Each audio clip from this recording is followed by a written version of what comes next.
Nick Kamak is with Youth Christ Military Ministry. He's going to talk to us now about military kids and their unique challenges. Due to a lack of time, I'll jump right in. Hi, Nick. How are you doing? I'm doing very well. Thanks for having me on. Oh, you're welcome. You know, my daddy was Navy, but he wasn't career, so we didn't move all over the place. Well, we kind of did for a while, but it was before I was born. So I can't even imagine having to go to a new school all the time. And I don't know. It's hard enough to go to the same school all the time. It is. And the reality is that for these unique kids, these military-connected youth, they're moving about every 2 years, which means a whole new set of friends, a whole new set of community, a whole new set of everything.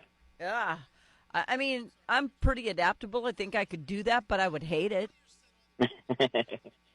You know, these kids are incredibly resilient, and that's one of the beautiful things.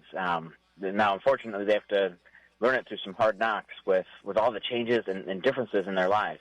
I mean, you think of being like a normal teenager and then connect that to your parents' military service, and it just amps everything up to 11. Yeah, I can. The military families are just they're superheroes, and we need to look at them just as much as the people who have to leave, the ones who have to stay. That's a big deal too. Now, I do know some military families who've moved more than once a year. I mean, some have moved several times a year. Absolutely. I was with a kid not too long ago. He was on his 12th school, which is moving about every 6 months. What? Yeah. How do you? I mean, you can't go out for football. You can't go out for wrestling. You can't be a cheerleader. You can't do anything. I mean, it's true. It's a unique challenge, and then it's not just the moves. It's also their parent service where you have a single parent all of a sudden, or dad deploys and they're worried if dad's going to come back different or if dad's going to come back at all. Yeah, or mom. Or mom. Yeah. A couple of my friends, they're both enlisted. They don't send them both at the same time, and if they do, grandparents take over. But that's got to be so much anxiety for a kid. Yeah, and studies show it. I mean, military kids have a significantly higher rate of things like anxiety and depression than their civilian counterparts. Well, and I think normal people recognize that, but other people, they don't care. All they care about is themselves, and we've got too much of that going on right now. So what do you at Youth Christ's I can't talk this morning. We've had so much going on here, so many tornadoes. Youth Christ Military Ministry, how do you interact with these kids? Yeah, so Youth for Christ, it's a ministry that's been around since like the 1940s. Guys were coming back from the war and just had a heart to reach this next generation. So they started a thing called Campus Life. Campus Life was a way for them to get into the lives of kids, mentor them, provide caring adults. And in the mid-1980s, a bunch of Army chaplains saw what was going on across the country and said, man, we would love that for our kids. Mm-hmm. And so Youth for Christ Ministry was born as a way to provide community and connection to these kids that are so often unseen. So our ministry works alongside chaplains and installations. We work alongside communities to provide specific resources for military-connected youth. So where are you? I mean, are you everywhere, or are you kind of in one area and growing, or what's happening? So we are present on installations all across the globe, from Europe to Hawaii and everywhere in between. We have a staff who are working directly with chaplains. We also provide resources for installations that we're not at. Okay. There's a ton of Youth for Christ sites, and we're working with them as well to recognize and understand the military-connected youth in their communities. There's over 150 different YFC chapters across the country that we also invest our resources and attention in to help lift them up so that these military-connected youth have all the access they need to live a great and fruitful life. I mean, even with all of the help in the world, I still think that they've got it harder than anybody else. I really do. They do.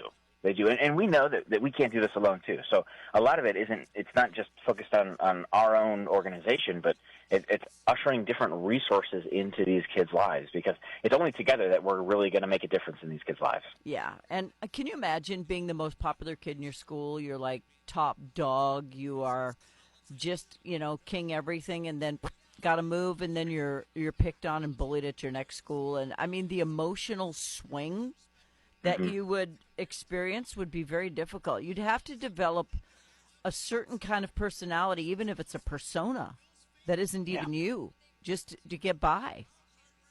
I mean, military kids are incredibly adaptable, and they often seek out other military-connected youth because they know what it's like. I mean, they know what it's like to serve, and we say that very intentionally because even though they didn't sign up, they didn't raise their hand, they didn't commission, they still serve, just like the military spouses, which is why May is the month of military appreciation, because we want to just take time to say thank you to these families, these kids, these spouses who all sacrifice so much for us and for our country. Yeah, you think between kindergarten and high school, if you move 6 to 9 times, that means that many times you've started over with everything brand new. You knew absolutely nothing about where you were, but if they're doing that, there's of course some sort of station there where there would be other military kids, right?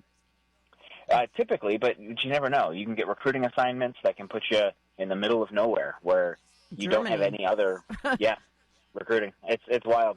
But and then the other thing too is it's not just you who are moving. Your friends are moving too. So even though you might get to plant roots for 2 years, your friend might be on year 2 already, and so you get to know them. And then 8 months later, they're pulling up stakes. And so these kids have definitely forced to build that resiliency. And honestly, a lot of kids they don't even want to invest in some of these relationships because they know they're just going to come to an end much sooner than their civilian counterparts. That just breaks my heart because I've had the same close little squad since 7th grade, one of them since kindergarten, first grade.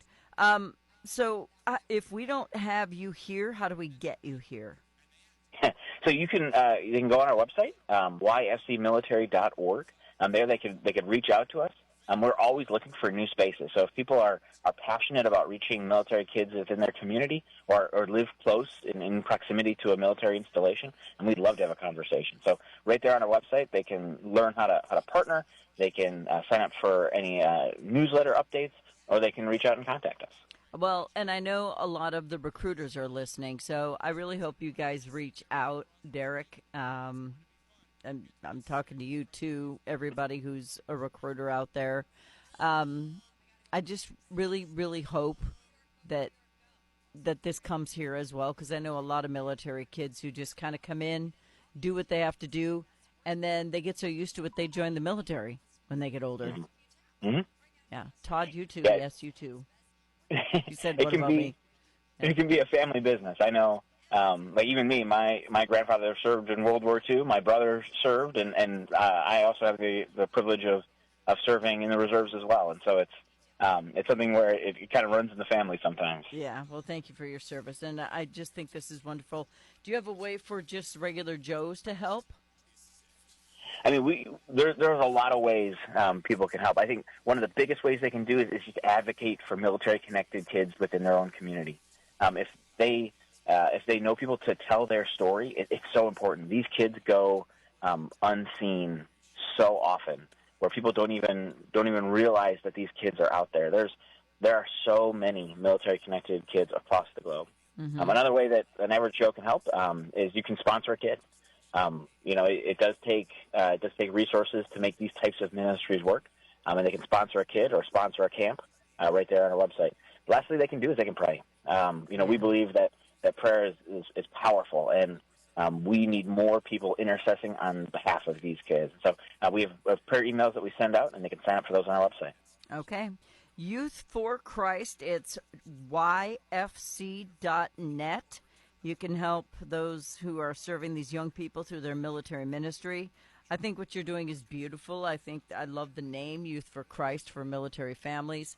The whole thing is just perfect, and I hope that you expand beyond your wildest dreams. His name is Nick Kamak with Youth Christ Military Ministry. Best of luck to you, sir, and God bless. Thank you for what you do. Hey, God bless you. Bye-bye.